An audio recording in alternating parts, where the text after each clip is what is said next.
All right. Hello, everybody. It's Dr. Rafid, October 21st, Monday, 5:29 p.m. Pacific time. A little bit late tonight, but what are you going to do? That's life. We're going through this issue of JAVMA.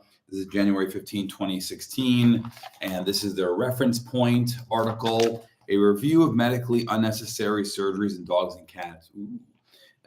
Comes out of Canada, University of British Columbia, and Ontario Veterinary College, University of Guelph, all in Canada. And what's disappointing, first off, is that the three authors, neither three of them are veterinarians. It's a shame that our veterinarian colleagues are not stepping up to the plate to report this. Now, again, this is 2016, so I don't know what the news has been since then, but let's talk about it. So, medically unnecessary surgeries. These are things like tail docking, declawing, etc., that sometimes involve aesthetics or behavior correction, trying to reduce injuries, all that. There is no reliable estimates on the numbers of these procedures being performed annually. Most surgical procedures are considered therapeutic. They are diagnostic or preventative and not necessary. And these surgeries are not necessary for maintaining health. Therefore, they're considered medically unnecessary surgeries. They aim to alter the appearance of the pet, prevent behaviors that are destructive or annoying, and procedures of dubious or minimal benefit, like dew claw removal in dogs. Tail docking, we'll start with that one. It's also called a caudectomy. It is typically performed in the first week after birth using either scissors or a scalpel, maybe one or more sutures. Sometimes instead of using surgical instruments, they use an elastic band and it cuts the blood supply off to the tail, then it falls off. It's typically done by dog breeders without the use of anesthesia or analgesics, and that was from one study that was performed.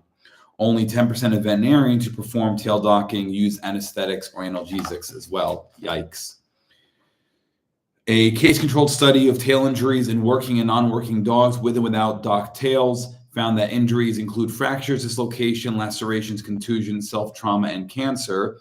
The risk of tail injuries in working dogs was 0.29%, which was significantly higher than non-working dogs at 0.19%. And the risk for dogs with docked tails was at 0.03%, which was significantly lower than the risk for dogs without docked tails, 0.23%.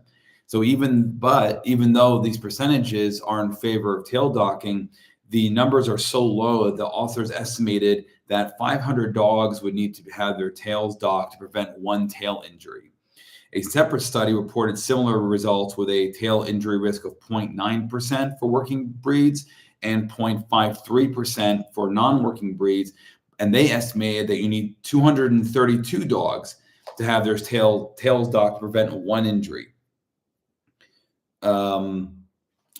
In Scotland, the rates of injuries were higher in undocked spaniels and undocked dogs of the hunt, point, and retrieve breeds.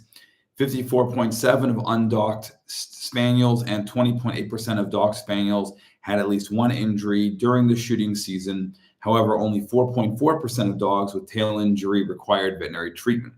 So still showing that although tail docking may have some sort of protective benefit to it, the rate of injury is very, very low. And for a very specific type of dog that is going to be hunting or working or whatever. Some minor benefits of tail docking, but likely only in particular breeds of dogs that are participating in hunting activities makes sense. A number of dog breeds, including the Pembroke Welsh Corgi and the Australian Shepherd, have naturally occurring mutation in the T-box transcription factor T gene called C189G that results in a short tail phenotype. Well, that's saying that there's a genetic component to having a short tail in certain breeds. And that description is the genetic component to it. Selective breeding by outcrossing to a corgi with the natural bobtail gene results in the birth of boxers with naturally short tails. I don't know how that happens, but okay.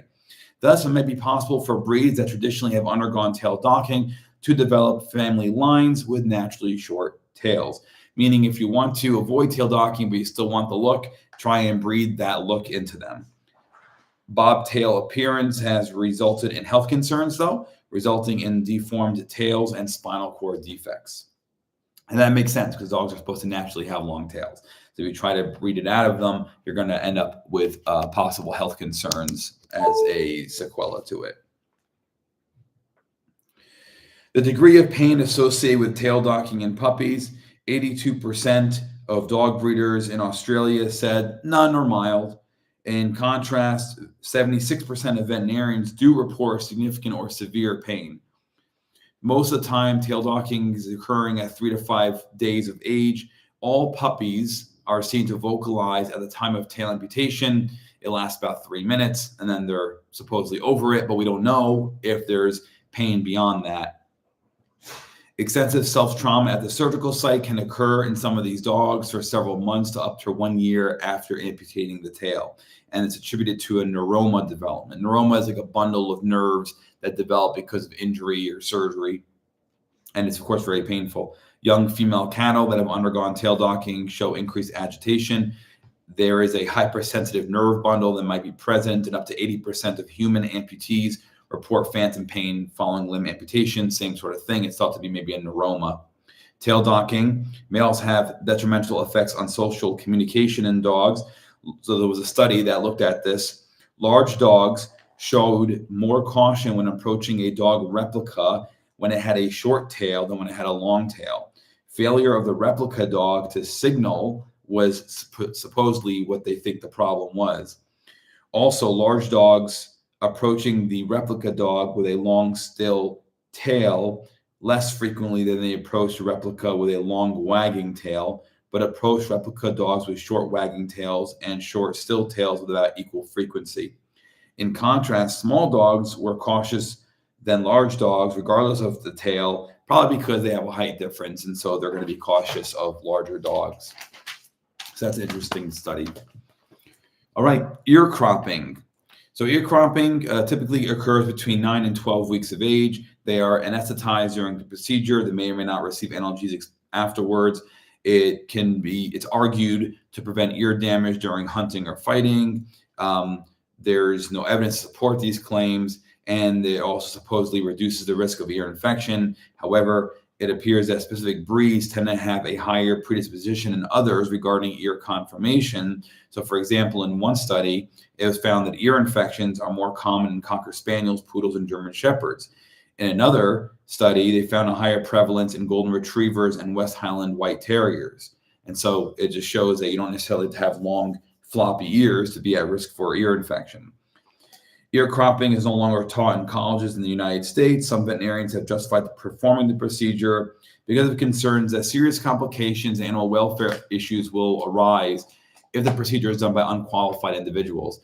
See, the ethical dilemma that is frequently brought about to veterinary students is that, if you don't euthanize this animal because the owners want to just euthanize it without any sort of health reason for it, they may euthanize themselves. They might shoot the dog in the backyard, or they might go to somebody illegally and get it done or whatever. And so veterinarians are like, well, I have to do it because otherwise this is, they're going to go somewhere else. And it's cowardly. It's cowardly. You should stand by your ethics and say, no, I can't help you with this request. You have to go elsewhere. And if we all stood up as a profession saying that and had stronger laws to protect animals that are treated unfairly, then that could help change this. Okay, next one, dew claw removal. Some breeds, such as Great Pyrenees, Bosseron, and Norwegian Lundenhund, have double dew claws on each of the hind limbs. Typically, dew claw removal is performed within the first few days after birth, usually without anesthesia or analgesia. It can be performed later on, like when they're spayed or neutered. Sedation and local anesthesia are recommended when performing in young puppies. And for older animals, general anesthesia is recommended. The reason for dew claw removal is to prevent injury. The forelimb dew claws are typically attached by bone. The hindlimb dew claws are typically only attached by skin, and there's no research available to determine the actual incidence of dew claw tearing from injury. So we don't know if it's efficacious or not. Declawing. Declawing is also called onychectomy, which is Onychectomy. They use a scalpel, surgical, laser, or nail clippers. The laser appears to be the quickest and associated with less amount of postoperative stress and pain. versus the scalpel removal. You can also consider, instead of removing the claws, you can consider transecting the tendons of the deep flexor muscle called tendinectomy, and it's an alternative procedure that's sometimes performed. Scratching may be intentional and related to aggression, but in others, it might be unintentional during play and handling. 36% of cats display aggression towards their owners, and almost 50% of cats display aggression toward either familiar or unfamiliar people. They also, argue that if you do declaw them, they can still bite instead of scratch. That's another thing to consider. Scratching items in the environment is a normal behavior that serves a number of functions in cats, including territorial marking and nail conditioning. Farm cats have been reported to scratch between 1 and 6 times a day. Scratching behavior is driven most entirely by the presence of conspecifics. Conspecifics means in the presence of other species of the same species, but is still present in cats studied in-house, singly in homes. So it causes property damage if they're scratching up your home. 15 to 25% of cats show inappropriate scratching of property, with one of these studies indicating that scratching might increase the risk of cash relinquishment. Alternate methods that do not involve surgery, like, for example, providing appropriate outlets for scratching or trimming the cat's nails on a regular basis, could be considered instead of surgery. The National Council for Pet Population has estimated that approximately 14.4 million of the 59 million cats in the United States are declawed. 20% of cats admitted into the North Carolina area had undergone declawing, more specifically onychectomy. Cats reportedly continued to make scratching movements following declawing, but 91% of owners surveyed had an overall positive attitude towards the procedure, whether you did the tendon procedure or the nail removal procedure. Cats that underwent laser surgery were less reluctant to jump after surgery than were cats that had the scalpel or the clipper. And the scalpel or laser had a mean score over the first 7 days that was higher than the scalpel group compared to the laser group. This is when comparing pain, but also how the animals use their limbs. So when they measure ground reaction forces in animals, which tells you how much weight, what's the weight distribution that the animal's placing when they're walking, they found that the ground reaction forces were reduced in animals that were declawed after surgery. The scalpel group had a greater reduction, meaning they put less weight on their legs after the surgery, but still it was reduced in both groups. Tendinectomy results in lower pain scores, but other studies have found no differences when comparing the procedures. Short-term complications of onychectomy include pain, lameness, hemorrhage, swelling, infection, and behavior change. In cats that underwent onychectomy in combination with spaying or neuter were more likely to have postoperative complications than cats that underwent either procedure alone. And that makes sense. When you have multiple procedures being done, it means longer anesthesia time. Longer anesthesia time has been known for a long time to increase the chance of having an infection from surgery. This was particularly concerning because 53% of cats underwent both procedures. A common long-term complication of onychectomy is claw regrowth, with ranges reportedly 3.4 to 15.4%. In another study, it was more common with use of nail clippers than with the use of scalpel or laser. So nail clippers were being used in 15.4%, scalpel 6.5%, laser 3.4%. And then other long-term complications include persistent lameness and signs of chronic pain. The highest rates of pain-related complications, with up to 23% having undergoing lameness and 42.3% showing pain when you palpate the paw. So long-term behavior changes in cats include house soiling and increased resistance to being touched, increased incidence or severity of biting compared to that type of behavior before the procedure. So alternatives, like we said, include regular nail trimming. You can also use artificial nail caps. You can provision appropriate scratching surfaces. In an Italian study, cats were more likely to scratch other surfaces when a scratching post was absent from the environment. Feline interdigital semiochemical, which is a cat pheromone replacement made of fatty acids, can be used to control excessive behavioral scratching through placement of this substance called feline interdigital semiochemical. You put it on a desired scratching location, and it's supposed to modify their behavior. Behavior modification methods may also decrease environmental scratching. And so they're saying here declawing really should be a last resort, unless only when an alternative is going to be relinquishment or euthanasia. Next one, devocalization. So devocalization is called ventriculochordectomy. It's a partial or complete removal of the vocal folds in dogs. You can do it through an oral approach. You can do it through a laryngotomy approach, so ventral neck area. It has variable efficacy. It's done because excessive barking is undesirable and it risks relinquishment in dogs. Excessive barking accounts for 11.3% of reported undesirable behaviors in dogs. Common causes of undesirable behavior include anxieties, so general anxiety, separation anxiety, and compulsive disorders. Treatment by means of behavior modification with or without adjunctive medication should be attempted first. Positive reinforcement training, for example, was shown to be effective in one study.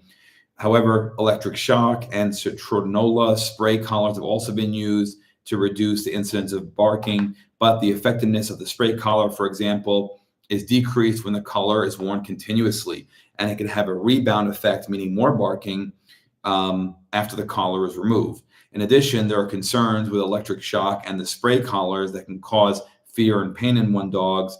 In one study, they found no difference in cortisol levels between dogs wearing the electric shock or the spray versus control dogs. In another study, they found behavioral signs of fear and stress in dogs in response to use of electric shock collar, including lower body posture, vocalization, and aggression towards the handler. Electric shock can cause burns and infection, and really devocalization does not address the underlying behavioral problems in these dogs. Plus, a long-term complication is called laryngeal web formation, where they form scar tissue, and that can cause a laryngeal obstruction, which is a medical emergency. And that webbing can occur between 3 months and 3 years after surgery. The final one is defanging.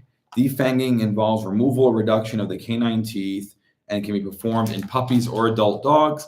In some cases, it's performed by cutting or breaking the tooth near the gingival margin, and they may or may not have anesthesia or analgesia. Defanging was originally developed to decrease the danger of captive wild animals to people, and it's not fully efficacious at reducing the risk of biting injuries in dogs. The procedure is considered unnecessary when trying to prevent human-animal conflicts with exotic carnivores, and similar results can be predicted when you talk about dogs. So now their next step here is to talk about legislation for medically unnecessary surgeries. The European Union in 1987, when the European Convention for the Protection of Pet Animals was implemented. So that resulted in the UK and Netherlands, ear cropping, tail docking, declawing are restricted. Some countries like France have ratified the convention but exclude tail docking from the list of prohibited procedures. Declawing, ear cropping, tail docking are restricted in Australia and Israel. Declawing, devocalization, ear cropping are restricted in New Zealand. Tail docking, ear cropping restricted in Brazil. So current status in North America. The AVMA opposes ear cropping and tail docking of dogs when done solely for cosmetic reasons. The CVMA opposes the alteration of any animal by surgical or other methods for cosmetic or competitive purposes. That includes tail docking, ear cropping, dentistry, tattooing, piercing, cosmetic dentistry, not for disease, or things like that. However, the CVMA, which is the Canadian Veterinary Medical Association, the AVMA, which is the American version, they don't have any enforcement capabilities. They are not legal bodies. They can only set the guidelines, what they consider ethical practice, but they don't have any sort of legal reinforcement. It has been suggested that some veterinarians continue to dock tails in puppies because then less qualified people, such as breeders, will do it without proper facilities or analgesia. This concern is supported by a study that found 51% of breeders that were surveyed performed the procedure on their own. Yikes. The CVMA strongly encourages breed associations to change the breed standards. breed standards in Canada and the US have changed to allow showing of dogs that have not undergone ear cropping or tail docking. The Canadian Kennel Club and American Kennel Club do not encourage these procedures, but they also don't specifically discourage them. The American Kennel Club endorses acceptable practices integral to defining and preserving breed character and enhancing good health. So a bit ambivalent there. CVMA and AVMA for behavioral modification, including declawing, devocalization, and removal reduction of teeth. They strongly discourage onychectomy of domestic cats by the CVMA. It prevents cats from expressing normal behaviors and it causes pain. The AVMA encourages client education and other preventative measures to be taken before declawing your cats. I agree. Some have argued that if these procedures were unavailable, such owners may opt for relinquishment or euthanasia. However, many veterinary clinics offer declawing your kittens in conjunction with spaying or neutering as a preventative measure when you haven't even seen a scratching behavior problem yet. 6 Canadian provinces, British Columbia, Manitoba, Saskatchewan, Newfoundland and Labrador, New Brunswick, and Prince Edward Island do restrict these procedures. However, these restrictions do not apply to non-veterinarians who may be performing tail docking and declaw removal outside of the clinic environment. Isn't that insane? So you would think it'd be assumed that if professionals that are licensed professionals can't perform these procedures, that obviously those who are not licensed cannot perform them. How stupid. Animal Health and Protection Act in Newfoundland and Labrador was passed in 2010, banning ear cropping in dogs for the purposes of conforming to breed standards. Additionally, this province has bylaws that prohibit docking of tails in all animals except when medically necessary. 14 states in the US restrict tail docking in some species. However, only Maryland and Pennsylvania restrict it in dogs. In Pennsylvania, this restriction is for unqualified persons performing the procedure after 5 days of age, but veterinarians can perform it regardless of age. How dumb. So up to 4 days old, you don't have to be a veterinarian, you can dock a tail. Legislation restricting ear cropping in 9 states. In Washington state, ear cropping is permitted when in line with good husbandry practice. The CVMA position in 2009 discourages devocalization in dogs unless it is the only alternative to euthanasia, which again is kind of weak. I mean, obviously you'd rather be devocalized than be dead. But any pet owner can then just say, look, if you don't devocalize my dog, then I'm going to euthanize them. You know, it just doesn't have a lot of strength. The AVMA released a similar statement 4 years later, and then a law passed in Massachusetts banning the procedure. Devocalization is prohibited in 4 other states unless it's medically necessary. Declawing is banned in a number of municipalities throughout California. The Australian Veterinary Association called for a ban on tail docking in 2008. This legislation ensures that no persons in Australia, including non-veterinarians, can perform the procedure. Good. Public attitudes towards the surgeries in dogs and cats. We're going to end here. Equally disconcerting is that despite the American Kennel Club stating that all unaltered dogs will not be disqualified when entering the competition, many owners still believe that failure to comply with traditional breed standards will reduce their dog's chances of winning. I mean, obviously, right? I mean, you're going to think, well, okay, sure, I don't have to follow breed standards, but how do I know that there's not going to be inherent bias with the judges when they look at my dog? What really they should say is, we are banning any animals that are altered surgically, you know, just do that. And then that's it. It's a non-issue overnight. All right. Some organizations have argued that banning these procedures is a violation of individual rights. For example, in the United Kingdom, they have a Council of Docked Breeds campaigns that promotes the owner's right to choose tail docking as an option, arguing that legislating these practices removes a person's freedom of choice. The problem is that animals are considered property. And as property, you can do what you want with it. Nobody can stop you from spray painting your car or, you know, modifying your house or whatever. And so if animals are seen as property, then technically speaking, they're kind of correct. However, we do view animals as being more than just property. Now, you can't have them at the level of human beings because then it's going to alter things like medical insurance. And then there goes the prices are going to go straight up. So we can't And then, of course, people can sue for emotional trauma, emotional damages, or whatever when they feel like they were wronged by the veterinarian. You're talking about millions of dollars of lawsuits there. So we really can't include animals as being at the level of people. I've fought for a very long time to have animals be somewhere in between. They should be seen as above property, but below people. They live there because we recognize there's obviously an ethical component to this, but we can't have them equal to like human beings. We just can't. They're not the same. So it's a complex ethical dilemma, but I do support the banning of these procedures unless I see compelling evidence that actually helps these animals, but so far it doesn't seem to be the case. All right, thanks everybody for joining. We'll see you again tomorrow, October 22nd. Thanks to those who watched the playback. Bye. Bye.